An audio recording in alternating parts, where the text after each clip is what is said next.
বন্ধুরা, আপনি কি জানেন আমাদের পৌরাণিক শাস্ত্রগুলোতে আমাদের সনাতন ধর্মে এমন কিছু রহস্য লুকিয়ে আছে যা প্রজন্মের পর প্রজন্ম সঠিকভাবে আমাদের কাছে পৌঁছাতেই পারেনি।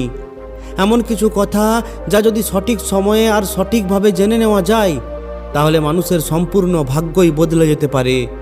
কাজেই আজ আমি আপনাদের এমন এক গোপন রহস্যের কথা বলবো যা আপনার জীবনের দারিদ্রতা ও অভাবকে চিরতরে মুছে দিতে পারে। আর এই রহস্য জড়িয়ে আছে একজন বিধবা নারীর সঙ্গে। হ্যাঁ বন্ধুরা, এমন একজন মানুষ যাকে সমাজ প্রায়ই করুণা আর কখনো কখনো অবহেলার চোখে দেখে। কিন্তু আমাদের পূর্বপুরুষেরা, আমাদের ঋষি মুনিরা জানতেন যে একজন বিধবা নারীর ভেতরে এমন এক শক্তি লুকিয়ে থাকে যা কোনো বরদানের চেয়ে কম কিছু নয়। আজ আমি আপনাদের বলবো কিভাবে একজন বিধবা নারীর কাছ থেকে তাকে না জানিয়ে চুপি চুপি একটি ছোট্ট জিনিস তার কাছ থেকে চাইতে হবে। আর যদি আপনি এটি করতে পারেন তাহলে বিশ্বাস করুন, আপনার জীবনে এমন ধনবর্ষা হবে যার কল্পনাও আপনি কোনোদিন করেননি। আপনার সিন্ধুক কোনোদিনও খালি হবে না এবং আপনার ঘরে মা লক্ষ্মীর স্থায়ী বসবাস হবে। কাজেই আজকের এই ভিডিওটি শেষ পর্যন্ত এবং খুব মনোযোগ দিয়ে দেখবেন, কারণ এটি কোনো সাধারণ টোটকা বা উপায় নয়। এটি কর্ম ও ভাগ্যের একটি গভীর রহস্য যা আজ আমি আপনাদের সামনে প্রকাশ করতে চলেছি। তো আসুন আমার সঙ্গে এই রহস্যময় যাত্রায় এবং জেনে নিন যে সেই একটি জিনিস কি যা একজন বিধবা নারীর কাছ থেকে চুপি চুপি চাইলে আপনার ভাগ্য বদলে যেতে পারে। আমাদের হিন্দু ধর্মে সমাজের প্রতিটি সম্পর্কের প্রতিটি মানুষের একটি বিশেষ স্থান আছে। প্রত্যেকের ভেতরে ঈশ্বরের একটি অংশ আছে। কিন্তু কিছু কিছু অবস্থা এমনও হয় যখন মানুষের ঈশ্বরের সঙ্গে যোগসূত্র আরও গভীর হয়ে যায়। যখন কোনো নারী তার সর্বস্ব, তার সিঁদুর, তার স্বামী হারায়, তখন সে এমন এক অগ্নি পরীক্ষা দিয়ে বের হয় যা তাকে সাধারণ থেকে অসাধারণ করে তোলে। সমাজের চোখে সে হয়তো অসহায়, একাকী হতে পারে, কিন্তু আধ্যাত্মিক দৃষ্টিকোণ থেকে সে ভীষণ শক্তিশালী হয়ে ওঠে। তার তপস্যা, তার ত্যাগ, তার নীরবতা, তার প্রতিটি নিঃশ্বাসে এমন এক শক্তি মিশে যায় যা কোনো যোগী বা সাধকের চেয়ে কম কিছু নয়। তার বাহ্যিক সাজসজ্জা হয়তো মুছে যায়, কিন্তু তার অন্তরের আভা বহুগুণ বেড়ে যায়। যখন আমরা সম্পদের কথা ভাবি তখন প্রায়ই আমাদের মন যায় সোনা, রূপা, হীরার মতো বড় বড় জিনিসের দিকে। আমরা প্রায় এটাই ভাবি যে মা লক্ষ্মীকে খুশি করার জন্য বড় বড় যজ্ঞ করতে হবে, দামি দামি জিনিসের দান করতে হবে। কিন্তু আমরা এটাই ভুলে যাই যে ঈশ্বর কেবল আমাদের ভক্তি চান, দামি দামি জিনিস নয়। মা লক্ষ্মীও সেখানেই বসবাস করে যেখানে কর্মের পবিত্রতা আছে, যেখানে মনে কলুষতা নেই এবং যেখানে কোনো তপস্বীর আশীর্বাদ আছে। আর একজন বিধবা নারী যিনি জীবনের সবচেয়ে বড় দুঃখটি ভোগ করছেন, যার মন সংসারের মোহ মায়া থেকে অনেকটাই বিমুক্ত হয়ে গেছে, তিনি কোনো চলমান তপস্বিনীর চেয়ে মোটেও কম নন। তার ভেতরের বৈরাগ্যই তার সবচেয়ে বড় শক্তি। তো এখন প্রশ্ন উঠছে, এমন নারীর কাছ থেকে আমাদের কি চাইতে হবে? আমাদের কি তার কাছ থেকে টাকা চাইতে হবে বা কোনো জিনিস চাইতে হবে? না বন্ধুরা, এগুলো খুবই ছোট জিনিস। আপনি যদি একজন বিধবা মহিলার কাছে এগুলো চান তবে হয়তো আপনি তা পেয়েও যাবেন, কিন্তু তার প্রভাব ক্ষণস্থায়ী হবে। আমরা যে জিনিসটির কথা বলছি তা ভৌতিক নয়, তা হলো আধ্যাত্মিক। সেটি এমন একটি জিনিস যা সরাসরি আপনার ভাগ্যে প্রভাব ফেলবে। আপনাকে সেই বিধবা নারীর কাছ থেকে যা চাইতে হবে তা হলো তার দুঃখের একটি ছোট্ট অংশ। আমি জানি এই কথা শুনে আপনি হয়তো অবাক হলেন এবং মনে মনে এটাই ভাবছেন যে কেউ আবার দুঃখ চাইবে কেন? আমরা তো মন্দিরে গিয়ে ঈশ্বরের কাছে প্রার্থনা করি যেন আমাদের সমস্ত দুঃখ দূর হয়। তাহলে প্রশ্ন হলো যে অন্য কারোর দুঃখের অংশ নিয়ে আমরা কিভাবে ধনী হতে পারি? বন্ধুরা, এটাই সেই রহস্য যা বড় বড় জ্ঞানী ও পণ্ডিতেরাও বুঝতে পারেন না। এটাই সেই কর্মের সূক্ষ্ম তত্ত্ব যা আজ আমি আপনাদের সামনে উন্মোচন করতে চলেছি। একে বোঝার জন্য আমাদের আগে দুঃখ ও সুখের চক্রকে বুঝতে হবে। প্রত্যেক মানুষ তার প্রারব্ধ, তার পুনর্জন্মের কর্মফল তার এই জীবনে ভোগ করে। দারিদ্র, রোগব্যাধি, অপমান এগুলো সবই আমাদের কোনো খারাপ কর্মের ফল। যখন কোনো নারী তার স্বামীকে হারায় তখন সেটা তার জীবনের অন্যতম বড় পরীক্ষা হয়। এটা এমন এক দুঃখ যা তার বহু জন্মের খারাপ কর্মকে একসাথে জ্বলিয়ে ভস্ম করে দেয়। সে দুঃখের আগুনে তপস্যা করে কুণ্ডনের মতো খাঁটি হয়ে ওঠে। তার প্রতিটি অশ্রু, প্রতিটি নিঃশ্বাস তার কর্মের ময়লাকে ধুয়ে দেয়। এই প্রক্রিয়ায় সেই নারী আধ্যাত্মিকভাবে এতটাই পবিত্র ও শক্তিশালী হয়ে ওঠে যে তার প্রার্থনায়, আশীর্বাদে, এমনকি অভিশাপেও প্রচণ্ড শক্তি এসে যায়। এই জন্যই বলা হয় কোনো বিধবাকে কখনো কষ্ট দেওয়া উচিত নয়। তার মনকে আঘাত দেওয়ার মানে হলো সরাসরি নিজের দুর্ভাগ্যকে আমন্ত্রণ জানানো। এবার আসি সেই রহস্যে যে একজন বিধবার থেকে তার দুঃখ চাইলে আপনার ভাগ্য কিভাবে উজ্জ্বল হবে। যখন আপনি সৎ হৃদয়ে পূর্ণ করুণা এবং নিঃস্বার্থ মনে কোনো বিধবা নারীর কাছে গিয়ে মনে মনে এই প্রার্থনা করেন যে, হে মা, আপনি যে বেদনার মধ্যে দিয়ে যাচ্ছেন তার একটি ছোট্ট কণা আমাকে দিয়ে দিন, যাতে আপনার বোঝা একটু হালকা হয়, তখন আপনি আসলে দুঃখ চাইছেন না। আপনি এই ব্রহ্মাণ্ডে একজন অত্যন্ত শক্তিশালী বার্তা পাঠাচ্ছেন। আপনি দেখাচ্ছেন যে আপনার মনে এত করুণা, এত মানবতা আছে যে আপনি অন্যের দুঃখকে কমানোর জন্য নিজে কষ্ট করতেও প্রস্তুত আছেন। বন্ধুরা, এটা স্বার্থ থেকে পরার্থের দিকে এক বিশাল লাভ। আর যেই মুহূর্তে আপনার মনে এই ভাবনাটি আসে, ঠিক সেই মুহূর্তে আপনার ভাগ্যের বন্ধ দরজা নিজে থেকেই খুলতে শুরু করে। কিন্তু কেন এমন হয়? কারণ দারিদ্রতা আর অভাব শুধু টাকার অভাবে নয়। দারিদ্রতা আসে একটি মানসিক অবস্থা, আধ্যাত্মিক বাধা থেকে। এটা আমাদের ভেতরের স্বার্থপরতা, লোভ আর সংকীর্ণতার বাইরের রূপ। যখন আমরা শুধু নিজের জন্য চাই, নিজের আরামের জন্য প্রার্থনা করি, তখন আমরা সেই সংকীর্ণতার গণ্ডিতেই বাধা পড়ে থাকি। কিন্তু যখন আপনি অন্যের দুঃখে অংশীদারি হওয়ার সাহস দেখান, তখন আপনি আপনার চেতনাকে আরও বেশি প্রসারিত করেন। আপনি আপনার ভাবনার সঙ্গে সংযুক্ত হন। আর এই ভাবনাই মা লক্ষ্মীর সবচেয়ে প্রিয়। মা লক্ষ্মী শুধু ধনের দেবী নন, তিনি সমৃদ্ধিরও দেবী। আর সমৃদ্ধি মানে হলো প্রসার, বিস্তার। যখন আপনার চেতনার বিস্তার ঘটে, তখন আপনার জীবনে সমৃদ্ধি ও বিস্তার ঘটে। বন্ধুরা, এবার আমার সাথে কর্মের গণিতকে বুঝুন। যখন আপনি কারোর দুঃখের একটি অংশ চান, তখন আপনি আসলে কর্মফলের বোঝার একটি অংশ নিজের ওপর নেওয়ার প্রস্তাব দিচ্ছেন। এটা এক বিশাল পূর্ণ কর্ম, যা বড় বড় যজ্ঞ আর দানের থেকেও বৃহৎ। কারণ যজ্ঞ ও দানে কোথাও না কোথাও আমাদের ইচ্ছা লুকিয়ে থাকতে পারে। কিন্তু কারোর দুঃখকে নিঃশব্দে চাওয়ার মধ্যে কোনো মিথ্যা প্রদর্শন নেই, কোনো স্বার্থ নেই। এটা আত্মার সঙ্গে পরমাত্মার সরাসরি চুক্তি।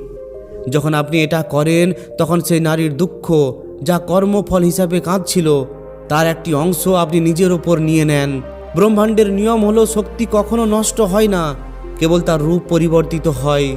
যখন আপনি সেই কর্মশক্তিকে নিজের ওপর নেন, তখন সেটা আপনার কাছে গিয়ে দুঃখ হয়ে ওঠে না। কিন্তু কেন? কারণ আপনি সেটা স্বেচ্ছায় করুণার ভাব নিয়ে গ্রহণ করছেন। আপনার সেই মহান ভাব, সেই করুণা, সেই নেতিবাচক শক্তিকে ইতিবাচক শক্তিতে রূপান্তরিত করে। সেই কর্ম ঋণ পুণ্যের খাতায় জমা হয়। আপনার এই একটি কর্ম, এই একটি ভাবনা আপনার বহু জন্মের পাপ মুছে দেয়। আপনার সেই খারাপ কর্মগুলো, যা আপনার দারিদ্রতার কারণে ছিল, যা আপনার জীবনে বাধা তৈরি করছিল, তাই পুণ্যের আগুনে ভস্ম হয়ে যায়। আর যেই মুহূর্তে এই বাধাগুলো দূর হয়, আপনার জীবনে ধনসম্পদ ও সমৃদ্ধির প্রবাহ স্বয়ংক্রিয়ভাবে শুরু হয়ে যায়। এটা ঠিক তেমনই যেমন কোনো পাইপে ময়লা আটকে থাকলে জল বন্ধ হয়ে যায়। আপনি যতই চেষ্টা করুন না কেন, যতক্ষণ না সেই ময়লা বের হয়, জল আসবে না। আপনার খারাপ কর্মগুলোই সেই ময়লা। আর কোনো দুঃখী মানুষের দুঃখ ভাগ করে নেওয়ার এই নিঃস্বার্থভাবেই সেই শক্তি, যা সেই ময়লাকে পরিষ্কার করে দেয়। এখন প্রশ্ন উঠছে যে এটা কিভাবে করতে হবে? এর জন্য আমাদের কি কোনো বিধবা নারীর কাছে গিয়ে সরাসরি কথা বলতে হবে? না বন্ধুরা, একেবারেই না। এইভাবে করলে তিনি হয়তো আপনাকে পাগল ভাববেন, অথবা তার হৃদয় আরও কষ্ট পাবে। মনে রাখবেন, এটি একটি গোপন ক্রিয়া। এটি নিঃশব্দে করতে হবে, না দেখিয়ে, না জানিয়ে। এর সঠিক উপায় কি তা আমি আপনাকে বিস্তারিত বলছি, কিন্তু তার আগে এটা বোঝা জরুরি আপনার মনোভাব কেমন হওয়া উচিত। যদি আপনার মনে এই চিন্তা আসে যে চলো এই উপায়টা করে দেখি, হয়তো ধনী হয়ে যাব, তাহলে এটি কাজ করবে না। কারণ এখানে আবারও আপনার স্বার্থ লুকিয়ে আছে। আপনার মন একেবারে নির্মল হতে হবে। আপনার হৃদয়ে সেই নারীর প্রতি সত্যিকারের করুণা এবং সম্মানের ভাব থাকতে হবে।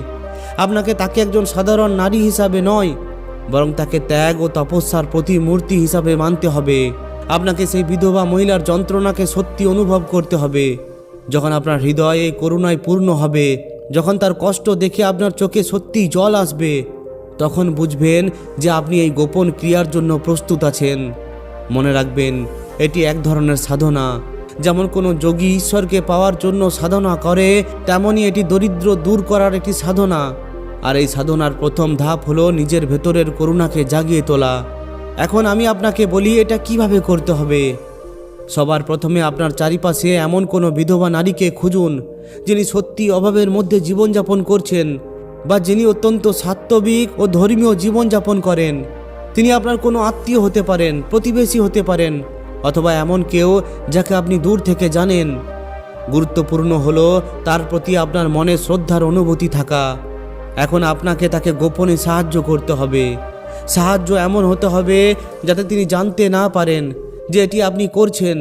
আপনি তার বাড়িতে চুপি চুপি রেশন পৌঁছে দিতে পারেন, অন্য কারোর হাতে তাকে কিছু টাকা পাঠাতে পারেন। যদি তার সন্তান থাকে তাহলে গোপনে তাদের পড়াশুনোর খরচ বহন করতে পারেন। যদি শীতকাল হয় তাহলে তার জন্য কম্বল বা গরম কাপড়ের ব্যবস্থা করতে পারেন। দান বা সাহায্য ছোট বা বড় যাই হোক না কেন, এটা গুরুত্বপূর্ণ নয়। গুরুত্বপূর্ণ হলো এটিকে গোপন রাখা। কারণ আপনি যদি আপনার করা সাহায্যের প্রচার করেন তাহলে তার পুণ্য নষ্ট হয়ে যায়। গোপনভাবে করা দানের ফল অসীম গুণ হয়। যেই মুহূর্তে আপনি এই সাহায্য করছেন, আপনি নিজে দরজায় সামগ্রী রেখে আসুন বা অন্যের মাধ্যমে টাকা পাঠান, সেই মুহূর্তে আপনার চোখ বন্ধ করে আপনার মনে মনে সম্পূর্ণ শ্রদ্ধা বা করুণার সঙ্গে এই প্রার্থনা করতে হবে যে, হে জগৎজননী, আমি আপনার ত্যাগ এবং তপস্যাকে প্রণাম জানাই। আমি আপনার কষ্ট, আপনার দুঃখ অনুভব করতে পারছি। আমি জানি আপনার এই দুঃখ আপনার কর্মের ফল, কিন্তু আমি আপনার এই বোঝাকে কিছুটা হালকা করতে চাই। দয়া করে আপনার দুঃখের মধ্যে থেকে, আপনার যন্ত্রণার মধ্যে থেকে একটি মাত্র কণা, একটি ক্ষুদ্র অংশ আমাকে দান করুন। আমি সেটিকে আমার সৌভাগ্য হিসাবে গ্রহণ করছি। আমি স্বেচ্ছায় আপনার দুঃখে অংশীদার হতে চাচ্ছি। আপনার জীবন কিছুটা হলেও সহজ হয়, যাতে আপনার জীবন কিছুটা হলেও সহজ হয়। হে মা, আমার উপর এই কৃপা করুন। বন্ধুরা, শুধু এইটুকুই আপনাকে মনে মনে প্রার্থনা করতে হবে। এই প্রার্থনাই হলো সেই চাওয়া যার কথা আমি শুরুতে বলেছিলাম। আপনি তাদের কাছে টাকা চাইছেন না, সুখ চাইছেন না, বরং আপনি তাদের দুঃখে অংশীদারিত্ব চাইছেন। আর এই চাওয়াই আপনাকে পৃথিবীর সব সুখ এনে দেবে। মনে রাখবেন, যখন আপনি এই প্রার্থনা করেন তখন আপনি প্রকৃতির নিয়মকে আপনার পক্ষে নিয়ে নেন। আপনি ঈশ্বরের সবচেয়ে প্রিয় গুণ, করুণাকে নিজের মধ্যে ধারণ করেন। সেই মুহূর্তে আপনি শুধু একজন মানুষ থাকেন না, বরং আপনি তখন ঈশ্বরের হাত হয়ে যান। আপনি তখন কোনো দুঃখী মানুষের সাহায্য করছেন। আর এই ক্রিয়াটি করার পর আপনাকে তা ভুলে যেতে হবে। বারবার এটা ভাবা ঠিক নয় যে আমি সেই উপায় করেছিলাম, তবে এখনও তার ফল কেন আসছে না। যেমন বীজ রোপণ করার পর তাকে সময় দিতে হয়, তেমনই আপনি আপনার কর্মের বীজ বুনছেন। তাই বন্ধুরা, এখন তাকে সঠিকভাবে অঙ্কুরিত হওয়ার সময় দিন। আপনি শুধু আপনার কাজ করে যান, শতভাবে পরিশ্রম করতে থাকুন। ধীরে ধীরে আপনি দেখবেন আপনার জীবনে অলৌকিক পরিবর্তন আসতে শুরু করেছে। যেসব কাজ বছরের পর বছর ধরে আটকে ছিল তা সম্পন্ন হতে শুরু করবে। আপনার জীবনে অর্থ আসার নতুন নতুন পথ খুলে যাবে। যদি আপনার উপর কোনো ঋণ থাকে তাহলে কমতে শুরু করবে। ঘরে অশান্তি থাকলে সেখানে শান্তি আসবে। আপনি নিজেই অনুভব করবেন যে কোনো অদৃশ্য শক্তি আপনার পাশে দাঁড়িয়ে সাহায্য করছে। এটি সেই বিধবা নারীর আশীর্বাদ নয়, যিনি হয়তো জানেনও না যে আপনি কি করছেন। এটি সেই পুণ্যের ফল যা আপনি অন্যের দুঃখ ভাগ করে নেওয়ার ইচ্ছা করে অর্জন করছেন। এটি সেই পরম পিতা ঈশ্বরের আশীর্বাদ, যিনি আপনার নিঃস্বার্থ ভাব দেখে আনন্দিত হচ্ছেন। মনে রাখবেন, এটি কোনো জাদুর লাঠি নয় যে আজ এই পদ্ধতি করলেন আর রাতারাতি কোটিপতি হয়ে গেলেন। মনে রাখবেন, এটি কর্মের নীতিতে কাজ করে।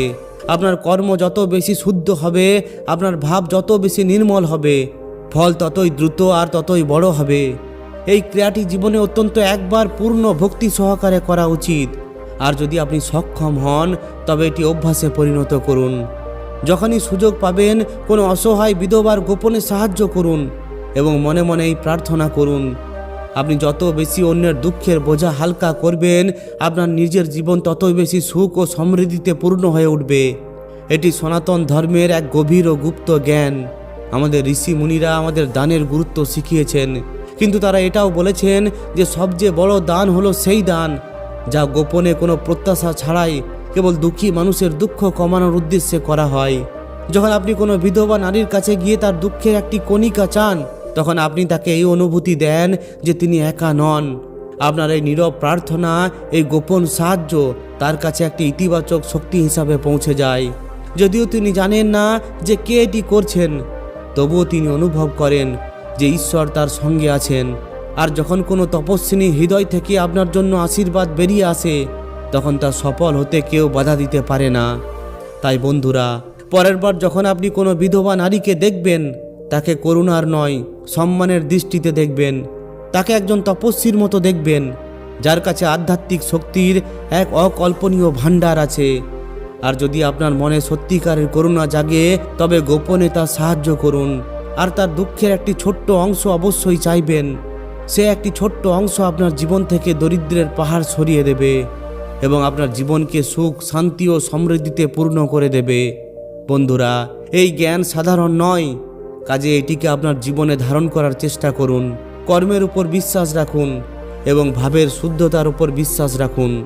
তারপর দেখবেন আপনার জীবন কিভাবে বদলে যায়।